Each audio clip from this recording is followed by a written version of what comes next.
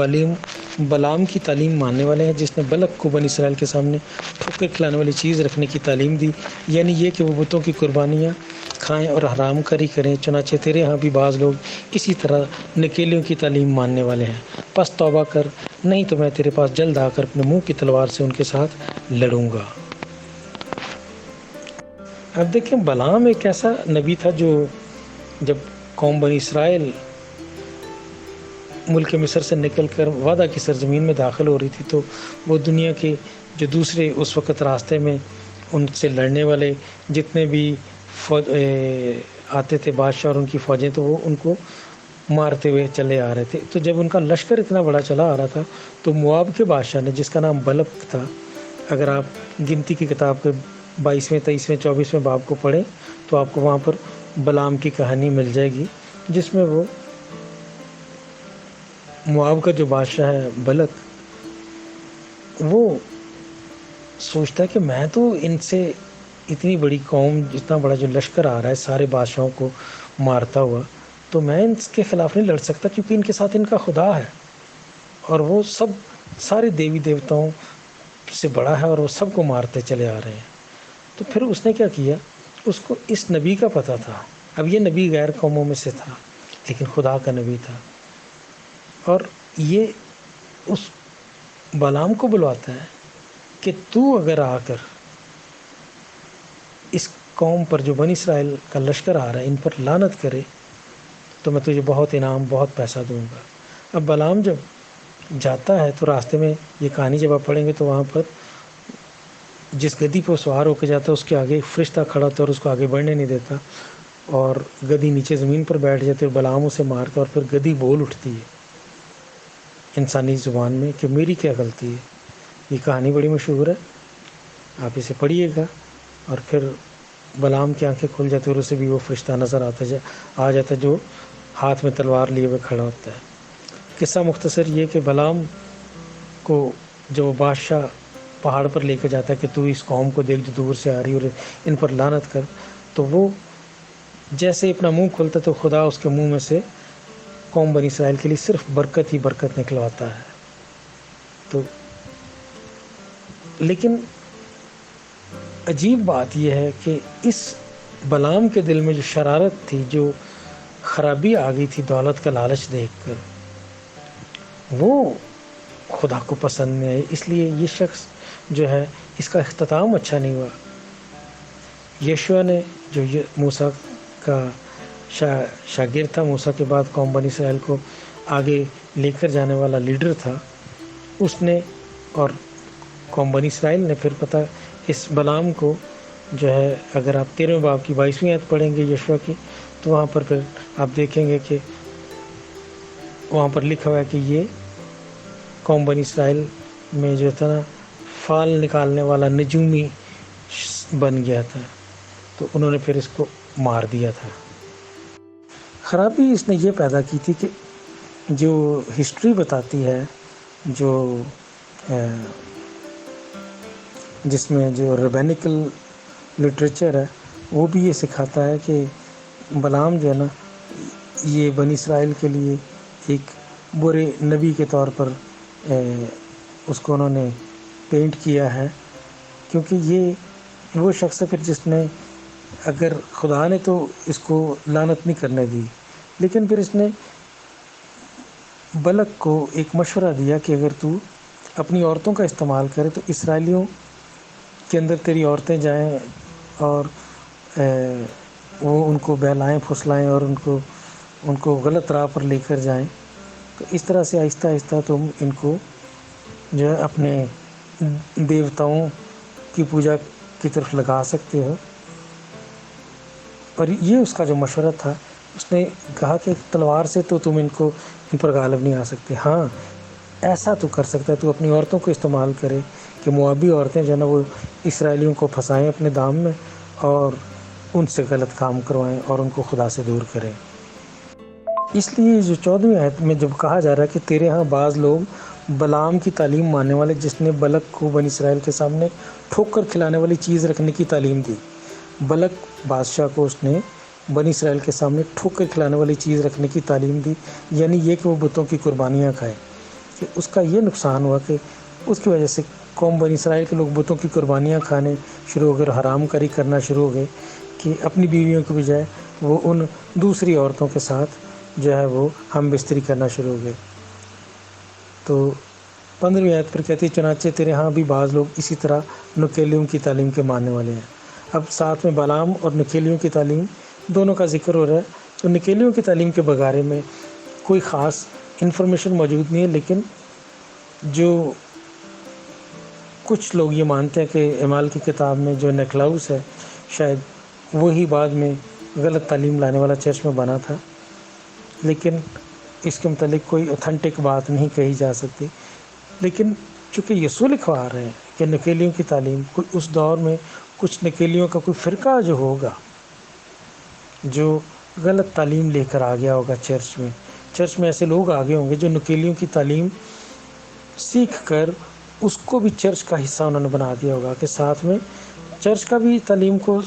پر عمل کریں اور ساتھ میں مکس کر دیجئے نکیلیوں کی تعلیم، جس میں جیسے بتوں کی قربانیاں بھی کھائیں اور حرام کاری بھی کرتے رہیں۔ تو اس طرح کی تعلیم مکس کر دے گی چرچ کے اندر، کہ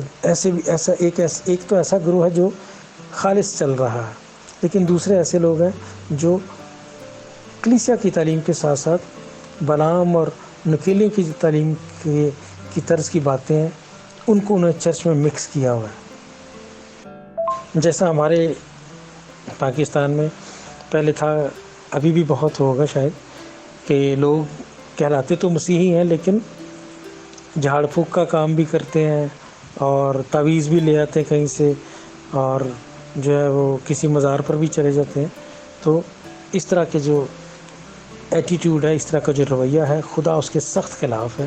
اور خدا کی نظر میں یہ ایک مکروہ فعل ہوتا ہے۔ اب 16ویں آیت میں لکھا ہے بس توبہ کر، نہیں تو میں تیرے پاس جلد آ کر اپنے منہ کی تلوار سے ان کے ساتھ لڑوں گا۔ اب یہاں پر یسوع ناصری جو شکایت ہے وہ بتائی ہے، پہلے شاباش دی ہے اس چرچ کو کہ تمہارے ہاں شہید ہونے والے لوگ ہیں، جس میں انتپاس کا نام لیا گیا، اور بتایا گیا کہ تمہارے چرچ نے ایذا رسانی کا سامنا کیا لیکن گواہی دی، میرے نام سے لینے سے ڈرے نہیں،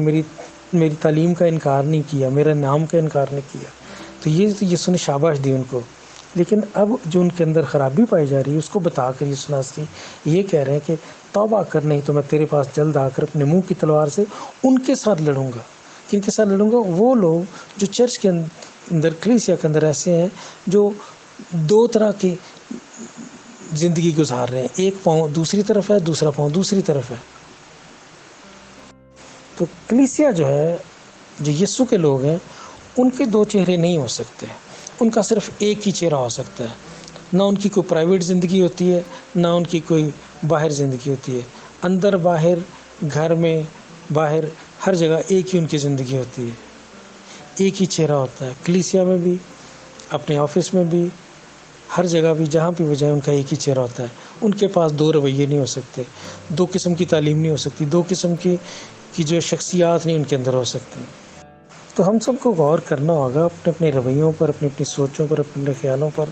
اور ان باتوں پر کہ کیا ہمارے اندر تو ایسا کوئی بات نہیں ہے کہ ہم تو دنیا کے ساتھ چلتے چلتے دنیا کے ایسے کلچر کو اپنے اندر تو نہیں لے آئے، یا اپنے گھر میں یا اپنی کلیسیا میں، کہ جو مسیحیوں کے لیے کو زیب نہیں دیتا، جو ایسی چیزیں جن کے یسوع خلاف ہے۔ دیکھیں میرے پیارے عزیزو، اگر ہم نے بھی دنیا ہی کی طرح کی زندگی گزارنی ہے تو پھر دنیا میں اور ہمارے اندر کوئی فرق نہیں ہے۔ کلیسیا کو فرق نظر آنا چاہیے۔ کلیسیا دنیا کے اندر روشنی پھیلانے کے لیے بنائی گئی ہے۔ کلیسیا دنیا کو جہالت اور تاریکی سے بچانے کے لیے بنائی گئی ہے۔ کلیسیا دنیا کو ابلیس سے بچانے کے لیے بنائی گئی۔ کلیسیا دنیا کو ابلیس پر فتح دینے کے لیے بنائی گئی، نہ کہ یہ اس لیے بنائی گئی ہے کہ وہ ابلیس کا ساتھی بن جائے یا ابلیس سے خود مار کھائے۔ کلیسیا کا کام ہے ابلیس کے کاموں کو نیست کرنا اور ابلیس کے پنجے سے لوگوں کو چھڑانا۔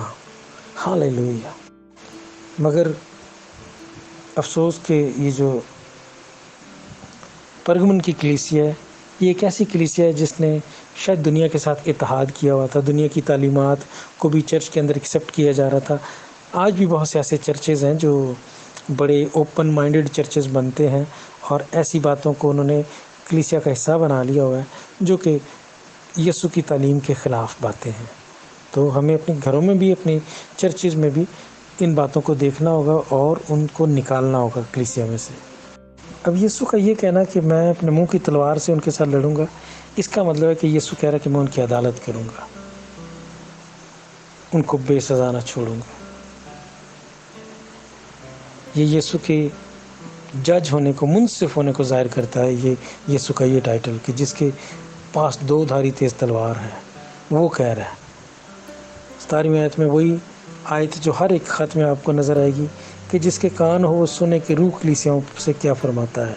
جو غالب آئے میں اسے پوشیدہ من میں سے دوں گا اور ایک سفید پتھر دوں گا، اس پتھر پر ایک نیا نام لکھا ہوگا جسے اس کے پانے والے کے سوا کوئی نہ جانے گا۔ آمین۔ اب جو توبہ کرے گا اس کو کہا کہ توبہ کر اور غالب آ، باتوں یہ خرابی جو اس کو دور کر، اس کی معافی مانگ، میں تو یہ معاف کروں گا، اور غالب آ۔ اب غالب آنے والے کو کیا لکھا گیا کہ اس کو کیا ملے گا؟ اسے پوشیدہ من میں سے دوں گا۔ پوشیدہ من کیا ہے؟ یاد رکھیں کہ جو من قوم بنی اسرائیل کو ملتا تھا وہ اس کو کھاتے تھے۔ یہاں پہ پوشیدہ من کی بات کی گئی ہے۔ اور یوحنا کی انجیل میں یسوع نے کیا کہا؟ جو روٹی آسمان سے اتری وہ میں ہوں، یعنی جو تم نے پہلے بیابان میں من کھایا وہ کھا کر تو تمہارے باپ دادا مر گئے، لیکن حقیقی زندگی کی روٹی میں ہوں جو آسمان سے اتری ہوں۔ یعنی یسوع یہ کہہ رہے تھے کہ تم مجھے کھانا، میرے کلام کو سیکھو، میری تعلیم پر عمل کرنا، میں ہوں وہ زندگی کی روٹی۔ تو یعنی اس کا مطلب یہ کہ پوشیدہ من میں سے کھانے کے دوں گا، کہنے کا مطلب ہے کہ یسوع اسے کہہ رہے کہ میں تجھ سے خود ملاپ کروں گا، میں تجھے اپنا آپ دوں گا، یعنی میں تجھے کوئی خاص تجربہ دوں گا جو تو دیکھ سکے گا کہ تجھے میں نے کیسی برکت دی ہے۔ اپنے آپ کو یسوع نے کہا جو میرے حکموں پر عمل کرے گا میں اپنے آپ کو اس پر ظاہر کروں گا۔ یوحنا کی انجیل میں اسی تجربے کی یسوع ناصری بات کر رہے ہیں کہ میں اسے پوشیدہ من میں سے دوں گا۔ دنیا کے ساتھ سمجھوتا نہیں کرنا بلکہ دنیا میں سے، اور پھر ساتھ ایک اور وعدہ کہ اسے ایک سفید پتھر دوں گا اور اس پتھر پر ایک نیا نام لکھا ہوا ہوگا جسے اس کے پانے والے کے سوا اور کوئی نہ جانے گا۔ ہاللیلویہ۔ یہ جو نام ہے نا، اس کا بائبل مقدس میں بڑا اہم مقام ہے۔